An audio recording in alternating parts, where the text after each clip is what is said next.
It's the Fingersnaps Music Salon with DJ Lamont on KPOO 89.5 San Francisco. A month ago this very time, I was in Scotland. I traveled with two companions, and I was invited to visit Scotland. And I did some minor research, nothing greatly entailed or detailed. I just did some brushing over of magazines and travel magazines and some websites and some videos. But all I knew was that I was going to Scotland. I really didn't want to know. I just wanted to know when I was going to go and return. Other than that, I just wanted to explore and just leave everything open to possibility. Once I was there, it was beautiful to be in a different society. It was beautiful to be in a different country, to see a different way of life, how other folks live, a culture different than our own. Not extremely different, but just different. To hear the beautiful accents and the challenging of following those accents to understand and to comprehend. Just to see another likeness of life. While I was there, my companions and I just did a quick survey to understand the demographics of Scotland. And Scotland is 98% Caucasian. It's Europe. It's Northern Europe. It's the United Kingdom. No surprise. We were in the larger cities such as Edinburgh and Glasgow. And then we traveled to villages and smaller towns.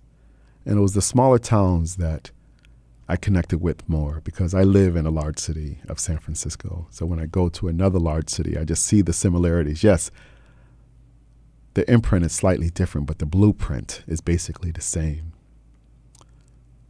So when we visited smaller towns and villages to be exact, that's when I connected more with the culture because things were slower, things were calmer, and there was just more room to move around and to think without the hustle bustle of a beautiful big city.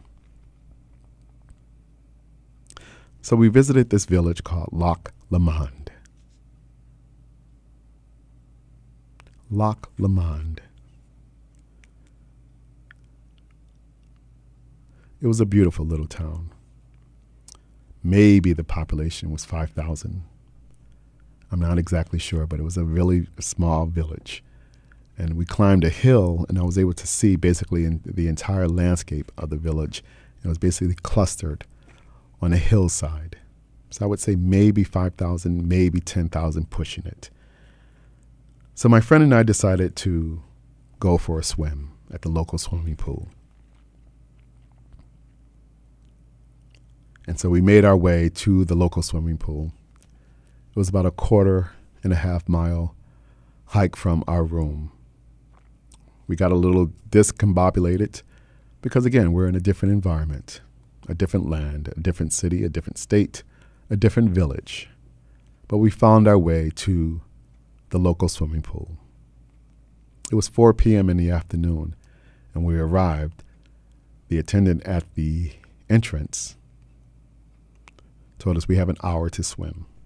So we paid our pounds and we walked in the door. And when we walked in, it was quite a surprise to walk into a locker room because the moment that we walked in, we saw a female. And we were startled that we walked into the wrong door because, again, we're in a different environment, a different culture. So we were completely startled by the fact that there was a female in the locker room. And she assured us, she saw us and she saw the look in our eyes. And she assured us that no, this is a co-ed locker room.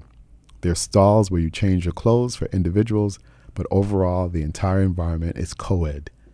So that assured us, and we proceeded to get dressed. We went into the stalls and we changed into our swimming trunks. And just as we were We took our showers and we were heading into the pool itself. My friend was a few paces ahead of me. I was following behind. As soon as I walked into the pool, the natatorium, all eyes were on me. I looked to my left and I looked to my right, because at that very time, there was a swim lesson occurring. So there was lots of young people in the pool, very young people, 10, 11, 12 were in the pool. So I would say maybe it was 30 kids, children in the pool, and all their parents, or many of their parents, were in the bleachers chatting, chit-chatting, and watching their children learn to swim. There were the coaches as well and the staff of the pool. So I walked into the pool, and it felt like time stopped for a moment because all eyes were on me. And I was completely in shock and taken aback. I became frightened because it was all of these Caucasian faces looking at my black body, my brown body, my African American body. And I stopped and I said to myself, what am I doing here? Why would I put myself in this environment to feel so uncomfortable? But I proceeded. I did not turn back. I did my stretches and I jumped in the pool. And when I started to swim, I basically exaggerated my swim moves, my activity, my ability to swim. I exaggerated my posture. I exaggerated each and every move because I wanted to, at least in a nonverbal way, assure these folks that I'm here to swim. I'm here to swim just like you, just like your children. I'm here to swim. Because obviously I was the single one. I was the odd one. I was the one to be noticed. So I felt uncomfortable throughout my swim as I was trying to acclimate, trying to be a swimmer just like everyone else.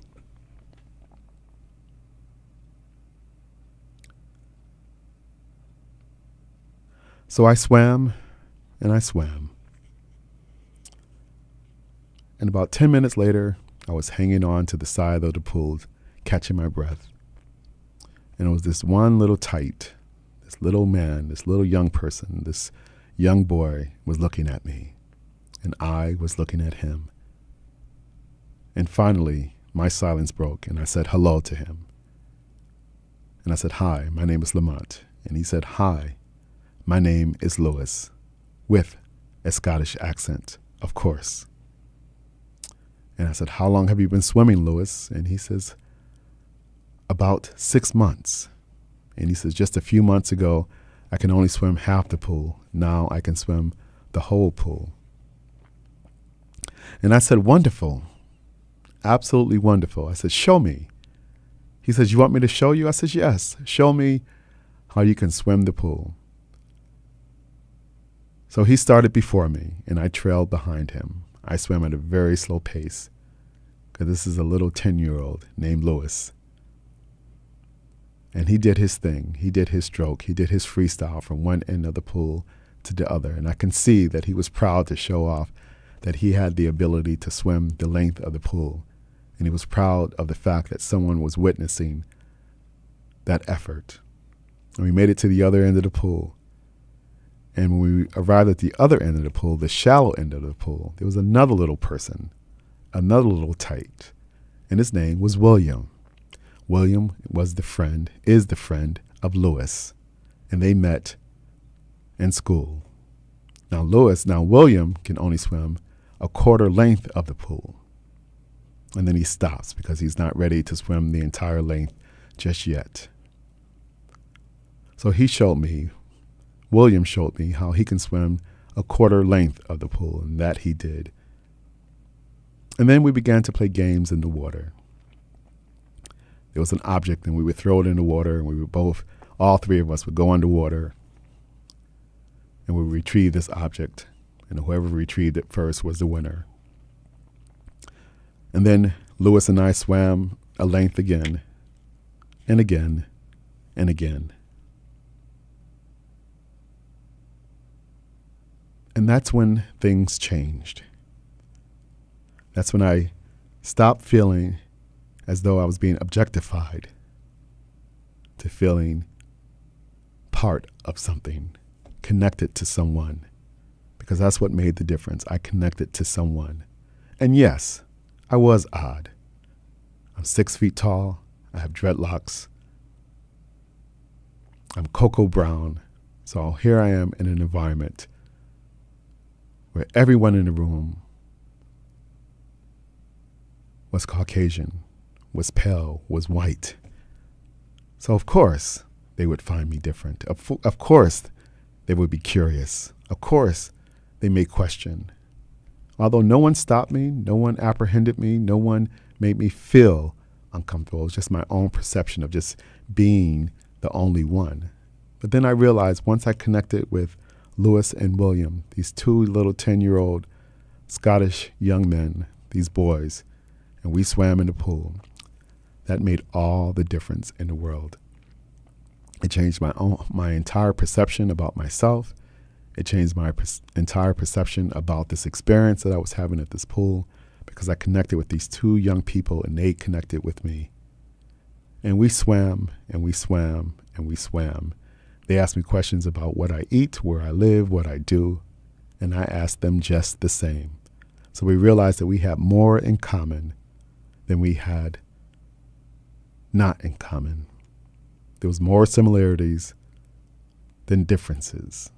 Because for one, we were all swimming, so that's the first common thing that we shared. So the pool time was over. The lifeguards blew their whistle. And I says, okay, boys, I have to go. It's 5:00. The pool is closing. And they says, well, we can stay until 6. I says, well, that may be so. You know this environment better than I do. But at this given moment, the lifeguard said that the session is over. So I got out of the pool, went into the locker room, and I got dressed. And then a few minutes later, guess who was waiting for me when I left the locker room? Guess who was waiting for me with bright eyes, enthusiastic? It was Lewis and William. It was Lewis and William, my two little Scottish buddies that I will never forget, because they touched my heart. They opened up my mind.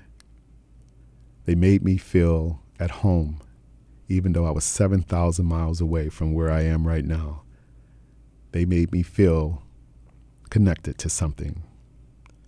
So it cleared away all the angst and the anxiety and the fear of being in a strange environment to feeling welcome, connected, acknowledged, respected. So again, that was in Loch Lamont, Scotland, this little village in the middle of the country. Beautiful environment, wonderful people. So I just wanted to share that story with you. It's the whole idea of perception versus reality. My perception and my reality was altered based on where I come from, where at many times African Americans, black people, brown people are not welcomed in many environments. And it still does occur. It still does occur, but it's something that we just learn to live with because it's there more common than one would think. So I bring that with me when I go into environments. So being in Scotland, I realized I would have to relax that. I would have to challenge that because the society is 98% Caucasian and everything else is other, which is 2%. So that means wherever I go, I will be the one and only in many, many cases. But it was the connection of connecting with someone that made all the difference in the world. You are tuned to 89.5 KPOO San Francisco. If you want to reach out and say hello, the number is 415-346-5400. 415-346-5376. Once again, 415-346-5376. Or you can text me on the Fingersnaps text line, which is 415-370-3014. This song goes out to my little buddies in Scotland, Lewis and William. This is Morrow, All Around the World. You are tuned to 89.5 KPOO San Francisco. My name is DJ Lamont, and this is the new jazz and soul series of the Fingersnaps Music Salon.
It's the Fingersnaps Music Salon with DJ Lamont on KPOO 89.5 San Francisco.